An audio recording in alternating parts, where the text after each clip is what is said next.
नमस्कार साथियों, मैं अमित अवस्थी समाज सत्ता और लोकतंत्र चैनल में आपका स्वागत करता हूं।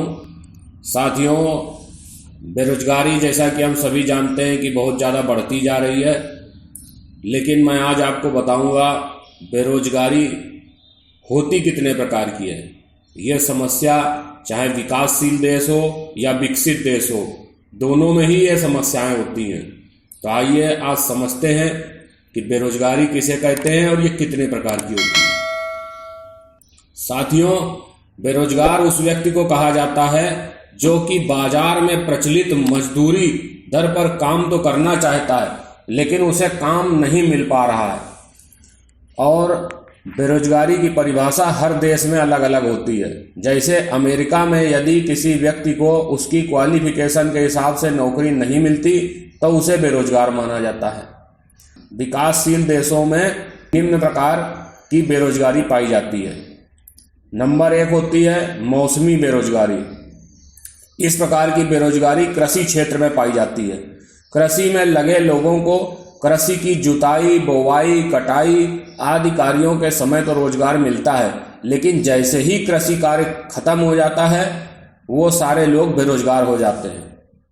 दूसरी बेरोजगारी प्रच्छन्न बेरोजगारी कहलाती है। प्रच्छन्न बेरोजगारी उस बेरोजगारी को कहते हैं जिसमें कुछ लोगों की उत्पादकता शून्य होती है, अर्थात यदि इन लोगों को उस काम से हटा भी लिया जाए तो भी उत्पादन में कोई अंतर नहीं आएगा।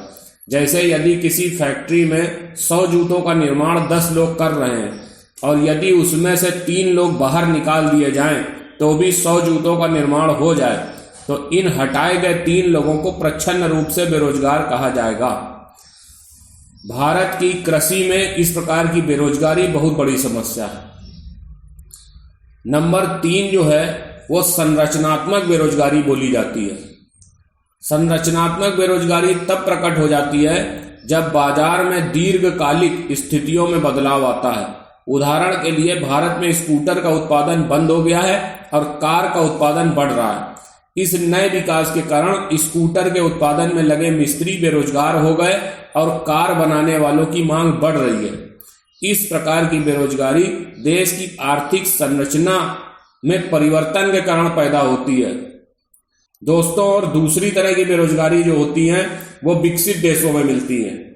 विकसित देशों में मिलने वाली बेरोजगारियां जैसे चक्री बेरोजगारी बोली जाती है। चक्री बेरोजगारी उस बेरोजगारी को हम कहते हैं जिसमें उतार चढ़ाव के कारण पैदा होती है। जब अर्थव्यवस्था में समृद्धि का दौर होता है तो उत्पादन बढ़ता है, रोजगार के नए अवसर पैदा होते हैं, और जब अर्थव्यवस्था में मंदी का दौर आता है तो उत्पादन कम होता है और कम लोगों की जरूरत होती है, जिसके कारण बेरोजगारी बढ़ती है। दूसरी प्रतिरोधात्मक या घर्षण जनित बेरोजगारी, यह भी विकसित देशों में ही मिलती है। ऐसा व्यक्ति जो एक रोजगार को छोड़कर किसी दूसरे रोजगार में जाता है तो दोनों रोजगारों के बीच की अवधि में वह बेरोजगार हो सकता है, या ऐसा हो सकता है कि नई टेक्नोलॉजी के प्रयोग के कारण एक व्यक्ति एक रोजगार से निकलकर या निकाल दिए जाने के कारण रोजगार की तलाश कर रहा हो, तो पुरानी नौकरी छोड़ने और नए रोजगार पाने की अवधि में बेरोजगारी को घर्षण जनित बेरोजगारी कहते हैं। मेरे साथियों, आपको काफी रोचक जानकारी मिली होगी बेरोजगारी के विषय में। कितनी तरह की बेरोजगारी होती है, विकासशील देश में कैसे होती है, विकसित देश में कैसे होती है। इसी बेरोजगारी पे आप मंथन करिए, समझिए, समस्या का निराकरण करिए। और मैं समझता हूं जो इसका सबसे बड़ा कारण है वो ये है कि यदि हम आत्मनिर्भर नहीं होंगे तो बेरोजगारी ऐसे ही बनी रहेगी। आत्मनिर्भर का अर्थ यह होता है कि यदि हम ये सोचें कि हमें कोई दूसरा व्यक्ति काम समझाएगा या काम बताएगा या काम देगा तब हम काम करेंगे, तो वो स्थितियां जो है बेरोजगारी को जन्म देती हैं।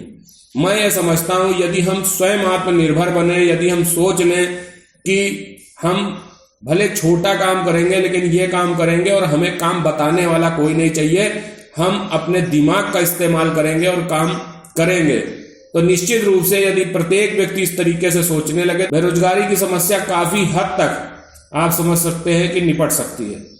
इसीलिए आत्मनिर्भर शब्द जो है इसको गांठ बांध लीजिए कि ये बहुत जरूरी है। धन्यवाद साथियों। जय हिंद, जय भारत।